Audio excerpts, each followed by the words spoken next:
అందరికీ ఉద్యమాభివందనాలు. నా పేరు చుక్క గంగారెడ్డి, తెలంగాణ జనసమితి పార్టీ జిల్లా అధ్యక్షుడు, బుగ్గారం వాస్తవ్యం.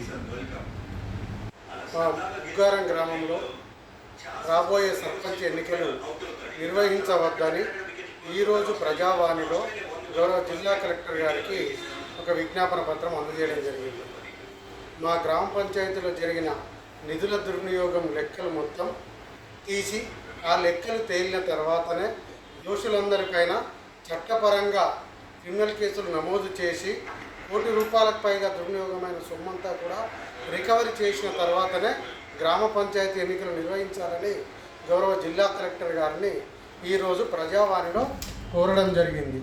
మరి 20 అంశాలతో కూడినటువంటి ఒక వినతి పత్రాన్ని ఆయనకు అందజేయగా వెంటనే జిల్లా పంచాయతీ అధికారి సిహెచ్ మదన్ మోహన్ గారిని పిలిపించుకొని వెంటనే చర్యలు తీసుకోవాలని ఫైల్ ఫార్వర్డ్ చేయాలని చెప్పేసి మౌఖికంగా ప్రజావాణి వేదిక మీదుగా ఆదేశించడం జరిగింది.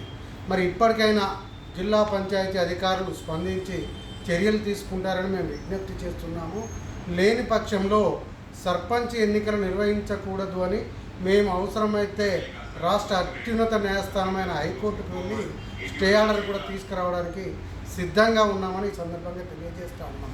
మరి జిల్లా పంచాయతీ అధికారులు, రీజనల్ పంచాయతీ అధికారులు, ఆర్డబ్ల్యూఎస్ అధికారులు, అలాగే మండల పంచాయతీ అధికారులు అవినీతికి పాల్పడి దుర్వినియోగం చేసినటువంటి దోషులను, దోపిడీ దొంగలను కాపాడేందుకే ఇప్పటికి కూడా ప్రయత్నాలు చేస్తున్నారు. గత 5.5 సంవత్సరాలుగా మేము పోరాటం చేస్తే ఫలితం రాకుండా జిల్లా పంచాయతీ అధికారులే అడ్డుకుంటున్నారు. కాబట్టి ఇప్పటికైనా వారు స్పందించాలని కోరుతా ఉన్నాం. లేని పక్షంలో వారిపైన కూడా మేము హైకోర్టులో కేసులు వేస్తామని ఈ సందర్భంగా హెచ్చరిస్తూ ఉన్నాం. ఇదే చివరి దరఖాస్తుగా, చివరి విజ్ఞాపన పత్రంగా మేము భావిస్తున్నాం. ఇప్పటికైనా చర్యలు తీసుకుంటారని మేము ఆశిస్తూ ఉన్నాం.